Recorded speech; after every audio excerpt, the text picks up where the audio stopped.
முதல் பார்வையிலே ஒரு வாலிபன் காதல்ல விழறான். ஆனா அந்த காதல அந்த பொண்ணு தவறா புரிஞ்சுக்கிறா. அதன் பிறகு என்ன நடந்தது? நண்பர்கள் அனைவருக்கும் வணக்கம். தமிழ் லைப்ரரி மூலம் கதைகள் உலகத்திற்குள் உங்களை அழைத்து செல்வது யாழிசை. இன்னைக்கு நம்ம பார்க்க போறது ONG அவர்கள் எழுதிய த பையர் ஃப்ரம் கேக்டஸ் சிட்டி. வாங்க கதைக்குள்ள போகலாம். டெக்சாஸ் மாநிலத்துல கேக்டஸ் சிட்டி என்ற நகரம் இருந்துச்சு. அந்த நகரத்துல நவரோ அண்ட் பிளாட் என்ற மிகப்பெரிய துணிக்கடை இருந்துச்சு. இந்த கடையோட உரிமையாளர் 2 பேரு.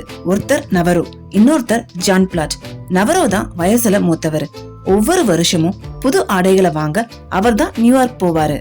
ஆனா அந்த வருஷம் வயது காரணமா அவருக்கு அந்த நீண்ட பயணத்தை மேற்கொள்ள மனம் வரல. அதனால ஜான அழைச்சி, நீயே நியூயார்க் போயிட்டு கடைக்கு தேவையான பொருட்களை வாங்கிட்டு வான்னு சொல்றாரு. ஜான் சிரிச்சபடி, நியூயார்க் பெரிய சுவாரஸ்யமான நகரம் இல்லைன்னு கேள்விப்பட்டிருக்கேன், இருந்தாலும் போயிட்டு வரேன்னு சொல்றாரு. சில நாட்களுக்கு பிறகு ஜான் நியூயார்க்ல இருந்த ஜிஸ்பாம் அண்ட் சன் என்ற பெரிய ஆடை நிறுவனத்துக்கு போறாரு. அவரை பார்த்த உடனே அந்த நிறுவனத்துடைய உரிமையாளரான ஜிஸ்பாம் சிரிச்சபடி, திரு நவரோ இந்த முறை வரலையா, அதனால தான் நீங்க வந்திருக்கீங்களான்னு கேட்கிறாரு. ஜான் அவரை பார்த்து, நீங்க எப்படி கண்டுபிடிச்சீங்கன்னு கேட்கிறாரு. ஜிஸ்பாம் சிரிச்சபடி, பல வருடங்களா உங்க நிறுவனத்தோட நாங்க வேலை செஞ்சுட்டு வரோம், அதனால எங்களுக்கு எல்லா விஷயமும் தெரியும்னு சொல்றாரு. அன்றைய வேலைகளை முடிச்ச பிறகு ஜிஸ்பாம் தனது மகன் ஏபைய அழைச்சி, இன்னைக்கு இரவு திரு ஜான் பிளாட்டுக்கு நியூயார்க் நகரம் முழுவதும் சுத்தி காட்டு, அவரு முதல் முறையா இங்க வந்திருக்காருன்னு சொல்றாரு. ஏபையும் ஜானுக்கு நியூயார்க் முழுவதும் சுத்தி காட்டுறாரு.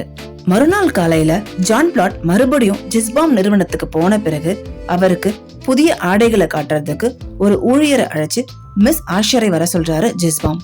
சில நொடிகள்ல ஒரு இளம் பெண் உள்ள வராங்க. அவங்கதான் மிஸ் ஹெலன் ஆஷர், அந்த நிறுவனத்துடைய மிகவும் பிரபலமான ஆடை மாடல். அவங்கள பார்த்த அந்த ஒரு நொடியில ஜானுடைய வாழ்க்கையே மாறிடுது. அவருடைய கண்கள் ஹெலனை விட்டு விலகவே இல்லை. இது வரைக்கும் தன்னுடைய மனதுல இருந்த அந்த கனவு பெண் இவங்கதான ஜான் அந்த கணமே நம்புறாரு. ஆனா ஹெலனுக்கு இத பத்தி எதுவும் தெரியாது. அவங்களுக்கு இது வழக்கமான வேலை செய்யும் நாள் மட்டுமே. ஜிஸ்பாம் ஜானை பார்த்து, இந்த வருஷம் மிகவும் பிரபலமாக போகும் புது ஆடைகளை உங்களுக்கு காட்ட போறேன்னு சொல்றாரு. ஹெலன் ஆஷரும் ஒவ்வொரு முறையும் புதிய ஆடைகள் அணிந்து வந்து அதனுடைய அழக மிக நேர்த்தியா காட்சிப்படுத்தினாங்க. ஜிஸ்பாம் ஒவ்வொரு ஆடையின் சிறப்பையும் விளக்கியபடி இருந்தாரு. ஆனா ஜான் அந்த ஆடைகளை பார்க்கவே இல்லை. அவருடைய கண்கள் முழுவதும் ஹெலனின் மீது இருந்துச்சு. மாடலா வேலை செய்யற ஹெலனுக்கு இது புதுசு கிடையாது. ஆனா ஜானுடைய பார்வை ஏதோ வித்தியாசமா இருந்துச்சு. அது அவங்களுக்கே சிறிய குழப்பத்தை ஏற்படுத்துச்சு. ஆடைகள் அனைத்தும் காட்டி முடிச்சும் ஜான் அமைதியாவே இருந்தாரு. ஜிஸ்பாமுக்கு ஒரு கணம் கவலை ஏற்பட்டுச்சு. இங்க பிடிக்காம வேற நிறுவனத்துக்கு போயிடுவாரோன்னு பயந்தாரு. ஆனா ஜான் வேற ஒண்ணு யோசிச்சுட்டு இருந்தாரு. கேக்டஸ் சிட்டில எந்த இடத்துல வீடு கட்டலாம், எந்த நிலம் அழகா இருக்கும், எங்க பெரிய மரம் இருக்கும், எங்க ஏரி இருக்கும், இப்படிதான் அவருக்குள்ள எண்ணங்கள் ஓடிட்டு இருந்துச்சு. ஏன்னா அந்த வீட்ல ஹெலன் தான் வாழ போறதா அவரு ஏற்கனவே முடிவு பண்ணிட்டாரு. ஜிஸ்பாம் ஜானை பார்த்து, நியூயார்க் உங்களுக்கு சலிப்பா இருக்கு போல, இன்னைக்கு டின்னர் நீங்க நல்ல ஹோட்டல்ல போய் சாப்பிடலாமே, உங்களுக்கு உதவியா மிஸ் ஹெலன் ஆஷர் வருவாங்கன்னு அவரு சொல்றாரு. ஜானுக்கு ஆச்சரியமாவும் சந்தோஷமாவும் இருந்துச்சு. மாலை சரியா 7:30 மணிக்கு ஜானும் ஹெலனும் பிராட்வேல இருந்த ஒரு அழகான உணவகத்துல அமர்ந்திருந்தாங்க. சாப்பிடுறதுக்கு உணவு ஆர்டர் பண்ணிட்டு மெதுவா பேச தொடங்கினாரு. உங்க பெயர் என்னன்னு கேட்கிறாரு. அவங்களுடைய முகம் லேசா மாறுது. எனக்கு நெருக்கமானவங்க என்ன ஹெலன்னு கூப்பிடுவாங்கன்னு சொல்றாங்க. பிறகு ஜான் அவங்கள பார்த்து, ஹெலன், ஒவ்வொரு வருஷமும் வசந்த காலம் வந்தாலே என் மனசுல ஒரு நினைவு தோன்றும். அந்த பெண்ணை நான் பார்த்ததே கிடையாது, அவ யாருன்னு எனக்கு தெரியாது.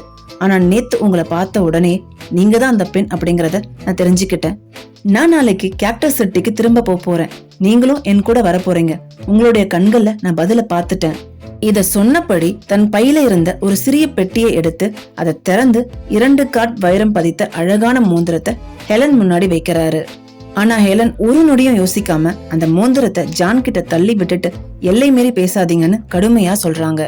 ஜான் அமைதியா, என்கிட்ட $1,00,000 சொத்து இருக்கு, மேற்கு டெக்சாஸ்ல மிக அழகான வீட உங்களுக்காக கட்டுவேன்னு சொல்றாரு. ஹெலன் ரொம்ப கோபமா அவரை பார்த்து, மிஸ்டர், உங்ககிட்ட எவ்வளவு பணம் இருந்தாலும் என்ன விலைக்கு வாங்க முடியாது. முதல்ல உங்களை பார்த்த போது நீங்க மத்தவங்கள மாதிரி இருக்க மாட்டீங்கன்னு நினைச்சேன், ஆனா நீங்களும் மத்தவங்கள மாதிரிதான்னு சொல்றாங்க. நீங்க எத்தனை வருஷமா இங்க வேலை பாக்குறீங்கன்னு ஜான் கேட்கிறாரு. 8 வருஷமா என்னுடைய நேர்மையான சொந்த உழைப்புல வாழ்ந்துட்டு இருக்கேன்னு சொல்றாங்க. நாளைக்கு நான் புது மோட்டார் கார்ல உங்களை ஊருக்கு கூட்டிட்டு போவேன்னு ஜான் சொல்றாரு. இந்த மாதிரி எத்தனையோ பேச்ச நான் கேள்விப்பட்டிருக்கேன்னு அவங்க சலிப்போட சொல்றாங்க. இரவு உணவு முடிச்ச பிறகு 2 பேரும் பிராட்வே சாலையில நடக்க ஆரம்பிச்சாங்க. கொஞ்ச தூரம் போன பிறகு ஹெலன் கண்கள்ல கண்ணீர் வர ஆரம்பிச்சது. ஜான் அவங்கள பார்த்து ஏன் அழறீங்கன்னு விசாரிக்கிறாரு. ஹெலன் கண்ணீரை தொடச்சுக்கிட்டு, அத பத்தி நீங்க கவலைப்பட வேண்டாம். முதல்ல உங்களை பார்த்த போது நீங்க நல்ல மனிதர்னு நினைச்சேன். ஆனா நீங்களும் மத்தவங்க போலதான்னு சொல்லி வருத்தப்படுறாங்க. ஹெலன் தங்கியிருந்த ஹாஸ்டல் பக்கம் வராங்க. வாசலுக்கு வெளியில 2 பேரும் நிக்கிறாங்க. ஹெலன் அவரை கோபமா பாத்துட்டு இருந்தாங்க. அந்த நேரத்துல ஜான் மெதுவா தன்னுடைய கைய ஹெலனுடைய இடுப்ப நோக்கி நீட்டுறாரு. அடுத்த நொடியே பலார்னு தனது உள்ளங்கையால ஜானுடைய கன்னத்துல ஓங்கி அறையறாங்க ஹெலன். அப்போ ஒரு மோதிரம் அவருடைய கைகள்ல இருந்து கீழே விழுந்துச்சு. ஜான் அந்த மோதிரத்தை குனிஞ்சி எடுக்க ஹெலன் கோபமா உங்க வைர மோதிரத்தை எடுத்துட்டு இங்கிருந்து போயிடுங்கன்னு கத்துறாங்க. ஜான் தன்னுடைய உள்ளங்கையில இருந்த மோதிரத்தை பார்த்தாரு. பிறகு மெதுவா சிரிச்சபடி, இது வைர மோதிரம் கிடையாது, இது திருமண மோதிரம்னு சொல்றாரு. அந்த ஒரு வார்த்தை ஹெலனுடைய மனதை அப்படியே நிறுத்திடுச்சு. அவங்க ஆச்சரியத்தோட, அப்படின்னா நீங்க கொடுத்தது காதல் பரிசு கிடையாதா, உண்மையிலேயே திருமண மோதிரமானு கேட்கறாங்க. அவங்க பேசிட்டு இருக்கும் போதே ஹாஸ்டல்ல இருந்து யாரோ கதவை திறக்கறாங்க. ஜான் அமைதியா புன்னகை செய்தபடி, இனிய இரவு ஹெலன், நாளைக்கு உங்களை கடையில சந்திக்கிறேன்னு சொல்லிட்டு திரும்பி பார்க்காம அங்கிருந்து போறாரு. ஹெலன் வேகமா மாடிக்கு போய் தன்னுடைய அறைக்குள்ள நுழையறாங்க. அவங்க கூட தங்கியிருந்த ஸ்கூல் டீச்சரான எம்மா ஆழமான துக்கத்துல இருந்தாங்க. ஹெலன் அவங்கள உலுக்கி எழுப்புறாங்க. பதறி எழுந்த எம்மா எங்க தீ பிடிச்சிருக்குன்னு பயந்தபடி கேட்கறாங்க. ஹெலன் அவங்கள பார்த்து, நீ புவியியல் படிச்சிருக்கல, காக் காக் காரக் ஏதோ காரகஸ்னு ஒரு ஊரு எங்க இருக்குன்னு கேட்கறாங்க. ஹீரோவோட ஊரு பேரு கேக்டஸ். ஆனா ஹீரோயின் இங்க பதட்டத்துல பேர மாதிரி சொல்லிடுறாங்க. எம்மாவுக்கு சரியான கோபம் வருது. இத கேட்கதான் நடு இரவுல எழுப்பனியா? அது கராகஸ், வெனிசுலா நாட்டுல இருக்கு. அங்க நிலநடுக்கம் வரும், எரிமலைகள் இருக்கு, மலேரியா காய்ச்சல் அதிகம், காடுகளும் குரங்குகளும் நிறைய இருக்கு. மொத்தத்துல அது கஷ்டமான இடம்னு சொல்லிட்டு மறுபடியும் படுக்கையில சாஞ்சிக்கிறாங்க. அதனால என்ன, நான் நாளைக்கு அங்க போக போறேன்னு ஹெலன் சந்தோஷமா சொல்றாங்க. அவங்க இறுதியா ஜானுடைய காதல மனப்பூர்வமா ஏத்துக்கிட்டதா கதையை முடிக்கிறாரு ஓ ஹென்றி. உண்மையான அன்பு பணத்தால வாங்குறது கிடையாது. நேர்மையான காதல் சந்தேகங்களை தாண்டி நிச்சயம் வெற்றி பெறும். இந்த வீடியோ உங்களுக்கு பிடிச்சிருக்குன்னு நினைக்கிறேன். பிடிச்சிருந்தா மறக்காம லைக் பண்ணுங்க, ஷேர் பண்ணுங்க. முக்கியமா தமிழ் லைப்ரரி சேனலை சப்ஸ்கிரைப் பண்ணிடுங்க. மீண்டும் அடுத்த ஒரு வீடியோல உங்களை சந்திக்கும் வரை உங்களிடமிருந்து விடைபெறும் நான் யாழிசை.